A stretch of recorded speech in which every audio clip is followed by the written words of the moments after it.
चला तर आपण आता थोडे बेसिक टेबल ट्रान्सफॉर्मेशन्स बघूया. म्हणजे एक CSV फाईल्स आहे जी आपण इम्पोर्ट करणार आहोत आणि त्यानंतर आपण त्याच्यावर काही क्वेरी एडिटरमध्ये काही ट्रान्सफॉर्मेशन करणार आहोत. तर आता आपण इथे काय म्हणणार आहे की आता इथे होम मेनूमध्ये न्यू सोर्स म्हणणार आहे आणि इथं CSV फाईल आहे. इथे मोर वर जर क्लिक क्लिक केलं तर आपल्याला गेट डेटा म्हणून एक विंडो येईल. तिथे आपण ही फाईल टेक्स्ट CSV म्हणू शकतो आणि कनेक्ट करू शकतो. आणि आता आपल्याला एक प्रोडक्ट लुकअप म्हणून आपली जी फाईल आहे ती आपण घेणार आहोत. ॲडव्हेंचर वर्क्स प्रोडक्ट लुकअप आणि इथे ओके करणार आहोत. त्यानंतर आपण इथे हे झाल्यानंतर आपल्याला ही जी फाईल आहे तिथं आता कॉमा डिलिमिटर आहे आपला. आणि त्यानंतर based on first 200 rows data type detection. So आणि हे आहे असा डेटा आहे तो. तर ओके करायचं आहे. ओके केल्यानंतर तुम्ही बघशाल की आता आपली ही जी फाईल आहे ती लोड झालेली आहे. आता अगोदर टेरिटरी लुकअप होती, आता ही नवीन आलेली आहे ती इथं डाउनलोड झालेली आहे. आणि आता इथं इम्पोर्ट झाल्यानंतर आता बघू शकतो की आपण इथं काही स्टेप्स लावलेले आहेत. तर पहिल्यांदा आपण काय करू, हे रिनेम करू, हे ॲडव्हेंचर वर्क्स काढून टाकूया, प्रोडक्ट लुकअप ठेवूया फक्त नाव.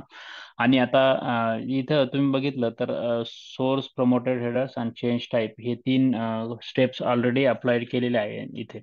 तर होतं काय ना की जेव्हा डेटा लोड होतो तेव्हा पॉवर बी आय ऑटोमॅटिक हे फाईलचे डेटा टाईप आहे ना, कॉलमचे डेटा टाईप आहे ते चेक करतं आणि त्यानुसार आपण डेटा टाईप चेंज होतो. आता इथं प्रोडक्ट की आहे, आता इथं डेटा टाईप केलाय 1 2 3 म्हणजे नंबर.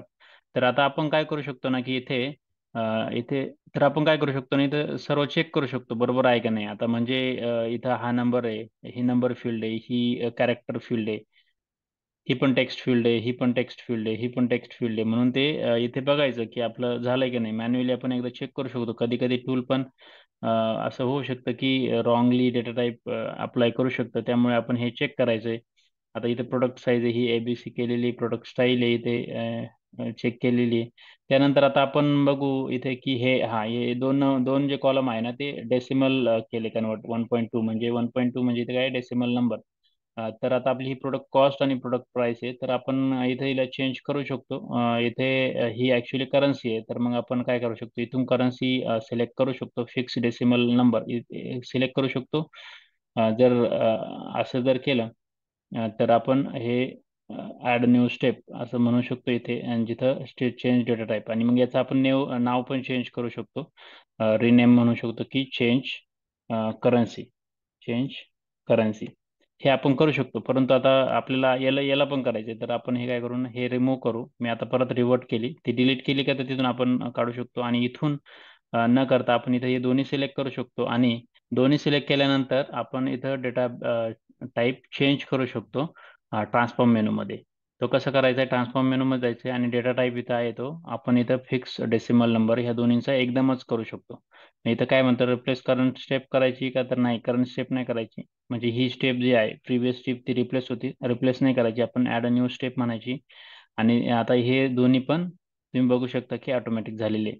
आता इथे आपल्याला समजण्यासाठी आपण यांचं नाव चेंज करू शकतो. म्हणजे याचं रिनेम करू शकतो आणि चेंज टू करन्सी असं डेटा टाईप आपण चेंज केलाय, ते आपण टाकलेलं आहे. बाकी सर्व ठीक आहे. इथे आपल्याला काही वाटलं तर काही कॉलम आपल्याला गरजेचं नाही तर ते रिमूव्ह करू शकतो आपण. तर आता याच्यातले बघितले तर ही प्रोडक्ट साईज आहे. प्रोडक्ट साईज हा कॉलम जो आहे तो याच्या व्हॅल्यू बघायच्या. म्हणजे की आता इथं काय नंबर आहे, काही कॅरेक्टर फील्ड आहे, म्हणजे LMS XL वगैरे. आता हे थोडं अनरिलेव्हंट वाटतं. म्हणजे मिक्स कॅरेक्टर असेल तर आपल्याला वाटतं की हा काढून टाकायचा, तर आपण याला रिमूव्ह करू शकतो. रिमूव्ह इथून करू शकतो किंवा इथून पण रिमूव्ह कॉलम्स करू शकतो. तो रिमूव्ह झालेला आहे. आणि आता जर आपल्याला वाटलं की रिवर्ट करायचं तर आपण हे क्रॉस साईन करू शकतो आणि मग तो ओरिजिनल कॉलम परत तसाच येईल. तर अशा पद्धतीने आपण हे गो थ्रू करू शकतो प्रत्येक स्टेप्सला. आणि ह्या ज्या सर्व स्टेप्स आहे जिथं जिथं आपल्याला वाटेल की जे चेंजेस करायचे आपण आता अजून काही ट्रान्सफॉर्मेशन करणार आहोत ते पुढच्या सेशनमध्ये बघू. आता इथं आपलं आहे क्लोज अँड अप्लाय, हे करूया, आपलं आता झालेलं आहे. क्लोज केल्यानंतर आपण इथे बघू शकतो की इथे अ, हे लोड झालेलं आहे. आणि आता आपलं हे व्हिज्युअलायझेशन आता इथे बघू शकता की हे दोन टेबल आपले लोड झालेले. इथे राईट साईडला जर बघितलं तुम्ही टेरिटरी लुकअप आणि प्रोडक्ट लुकअप हे सर्व फील्ड्स आहेत. इथं हा व्हिज्युअलायझेशन आहे. इथे मग डेटा लोड जर बघितलं आपण हे डेटा व्ह्यू मध्ये, तर डेटा व्ह्यू मध्ये आपण जर बघितलं तर हे याच्यावर क्लिक करून आपण हा पूर्ण डेटा इथे बघू शकतो. आता ही करन्सी पण आलेली इथे. त्यानंतर इथं टेरिटरी लुकअप आहे, हे पण आलेलं आहे. आणि मॉडेल रिलेशनशिप व्ह्यू मध्ये आता इथे आपण बघू शकतो की हे दोन टेबल इथं अवेलेबल आहे. मग आता हे नंतर आपल्याला जॉईन कशी करायची ते आपण नंतर पुढच्या सेशन्स मध्ये बघणार आहोत.